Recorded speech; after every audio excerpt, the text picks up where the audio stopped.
Next, we're going to talk about ladders and scaffolding. This is a step ladder. This right down here is an extension ladder because it extends.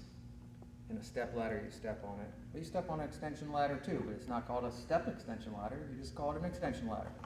This is a small scaffolding. And then over here is our large scaffolding. They're adjustable heights. What's important to know about all of the scaffolding and ladders is they have a manufacturer's label on it that tells you how much weight they can hold. So this one can hold 1,000 pounds. So 3 guys or one very, very, very large man or a woman could fit on there. So different scaffolding. You can have railings added if you'd like. You don't have to have those. So let's go over here and see what our small scaffolding label says.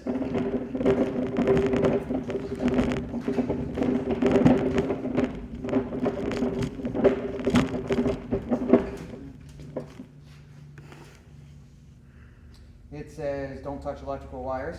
This will conduct electricity because it's aluminum. It also says failure to read this may result in injury or death.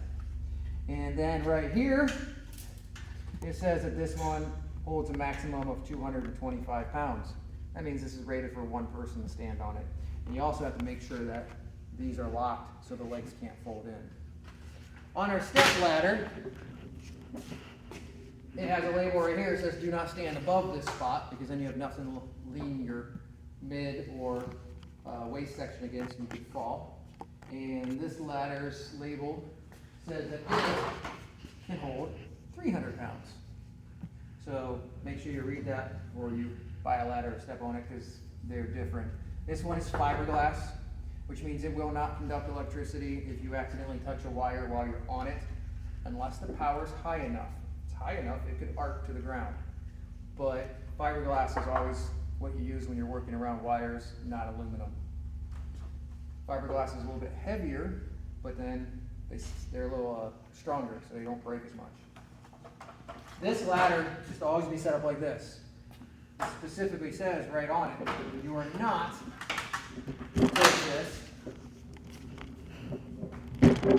and lean it on a building and use it, because you may not get these perfectly level and then you'll fall. It's not designed for that. It's designed to be an A-frame. Okay, moving on to the extension ladder. These are large and heavy and are hard to set up at first. But in order to stand this up, you go to the end and you pick it up and then you're going to walk it up. They have rubber feet on the bottom and spikes that can go into the dirt or grass in order to keep it from kicking out. If you're having trouble with it sliding, you have somebody else go down to that end and they step on it. So you stand this one all the way up. And then you're going to lean it on the building. The question is, what angle do you lean it at? And that ratio is 4 to 1. Every 4 feet you go up in height, you come 1 foot off of the building. But seriously, nobody's going to measure this. You get used to that angle. It's a comfortable angle. That's why they use 4 to 1. It's a safe angle. It keeps the bottom from kicking out.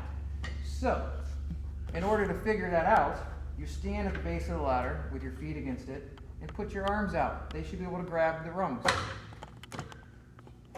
If you do that, you are at a 4 to 1 angle. If it's too far out at the bottom, you go to reach without bending over, your arms don't reach. This is where the bottom would slide out once you start climbing it. And at first it's fine, but when you get higher and higher, that's when it's going to kick out. If the ladder is standing too far straight up,